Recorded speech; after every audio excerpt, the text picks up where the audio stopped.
Таа е еден од најревносните представници на своето семејство, својот Охрид и својата држава во светот. Поради неоспорниот талент, доби престижни стипендии, меѓу кои онаа која ја доделува шведската кралица. Вели дека тие се неверојатна чест за неа и ја овозможиле на вистина голема можност за развој. Без разлика дали се работи за солистички проект, работа со радиохоровите, приватни ансамбли, приватни проекти или корпоративни прослави, сето тоа ми носи многу задоволство и неизмерна среќа, вели Новеска во интервјуто за Супер Радио и Охрид Прес. Открива и дека духовната сила и спокој ги црпи и од љубовта кон природата и животните, но и од древните мудрости на карате тренинзите и дека добрата храна и патувањата многу изначат. Миланка Новеска сигурно го изоди патот од некогашното чудо од дете со ангелски глас до вистинска оперска дива која ги освојува најпрестижните сцени во светот. Од најрана возраст се занимавате со пеење, талентот го насочивте кон класичната музика. По едукацијата во Република Македонија и магистерските студии во Романија се преселивте во Стокхолм, Шведска. Има ли споредба на односот кон класичната музика во овие три земји, образованието, односот кон музичарите и оркестрите? Сметам дека сум многу среќна што имав можност да студирам во различни држави, затоа што видов различни видови на култура и различни можности. И во мојот случај, навистина имав среќа да добијам правилни можности, правилни средства во вистинско време. Например, кога завршив со моите студии во Средното музичко училиште во Скопје, настана потоа можност за јас да заминам во Романија да студирам на факултет. Ми доделија целосна стипендија, така што се отвори пат кон мене да заминам во Романија. Размислував дали да одлучам за Романија за моите студии понатамошни или за Данска, но се случи така што кога се обратив до романската амбасада, тие ми понудија целосна стипендија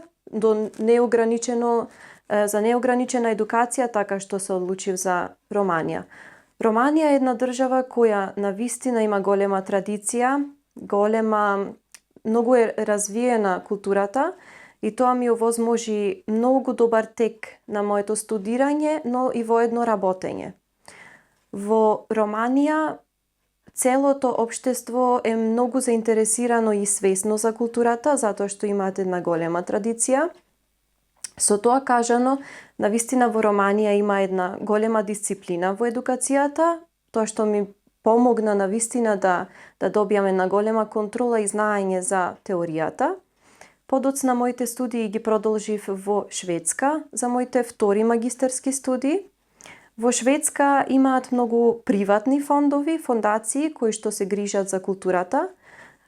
Исто така во Шведска, за разлика од Романија, например, многу ги интересира креативноста и слободата на изразот во класичната музика и општо културата, така што тоа голема среќа беше што во Романија стекнав голема дисциплина за работа и теоретско знаење, кое што подоцна можев да го употребам соодветно во Шведска.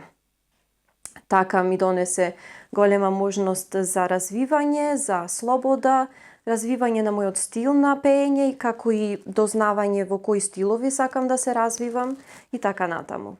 Стипендист сте на најпрестижната фондација, основана од кралот Карл XIII во 18 век.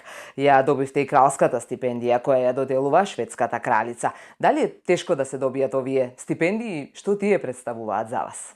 Првата стипендија ми ја доделија и таа стипендија се добива ако, например, во мојот случај со магистерскиот труд, мојот магистерски труд им се допадна многу. Им се допадна и ја вреднуваше одборот многу мојата креативност и голема љубов за откривање на можности, поголеми можности за колоратурата и развивање на таа техника. Така да имав голема среќа да ме приметат и да ми ја доделат таа стипендија. А стипендијата во Дротнингхолм се добива за личности кои што работеле во Дротнингхолм театарот, операта нивна и покажале голем потенцијал за барокната музика и понатамошно развивање.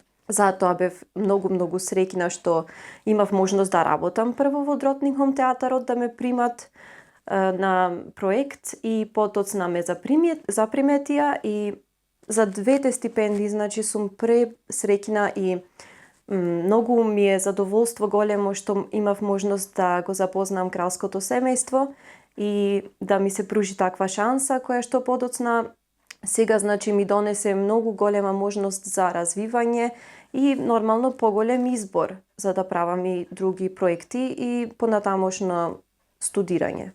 Во Стокхолм се преселивте поради работата, но и поради љубовта кон сопругот кој е швеѓанец. Тој е исто така музичар, виолинист и професор по хармонија и солфеш. Покрај музиката, што најмногу го исполнува вашето заедничко време? Патувања, спорт, убава храна, дружење? Се обидуваме во секое време да најдеме, колку што се може, затоа што и навистина немаме многу слободно време, но тоа време што го имаме, јас лично се обидувам да го посветам кон рекреација и телесно раздвижување, затоа што имам навистина потреба за тоа, како и за кондиција, така и за растегнување. За мене каратето представува голема важност во мојот живот и секогаш кога имам прилика одам на тренинзи. Исто така патување и храна, сите кои што ме познаваат знаат дека тоа ми е многу важно, но немам посебна можност за одредени одделни патувања, затоа што постојано патувам на различни проекти и нашите проекти како оперски пеачи не може да се планираат некогаш толку добро, така што секогаш кога одам на некое патување, си размислувам во склоп на самото патување да успеам, значи да видам, да патувам наоколу и како и да пробам, значи, од нивната храна. Неодамна станавте заменик член на националниот хор на радиото во Стокхолм. Работите во оперски продукции во Шведска, Грција, неодамна и Италија во операта Јулиј Цезар од Хендел. Која е светската сцена или улога која ја сонувате и би сакале да се искачите или одиграте? Имам голема среќа да кажам дека мојот сон веќе се остварува. Значи, за мене лично представува голема среќа тоа што јас имам можност да настапувам. Дали се работи со хорот на радиото, дали се работи како солист, дали се работи како приватно, како член на некој ансамбл или работа со колегите. За мене секоја работа која што значи дека јас ќе настапувам и ќе пеам и ќе имам соработка со други музичари, значи всушност остварување на мојот сон. И тоа сум, значи, пресреќна дека си го живеам мојот сон и се надевам дека ќе успеам се повеќе и повеќе да имам можност за тоа во животот. Во 2013 година ја добивте повелбата Свети Климент Охридски, што ја доделува градот Охрид. Што за вас представува Охрид како град со својата древност, енергија? Дали останува инспирација за вас и за сите уметници?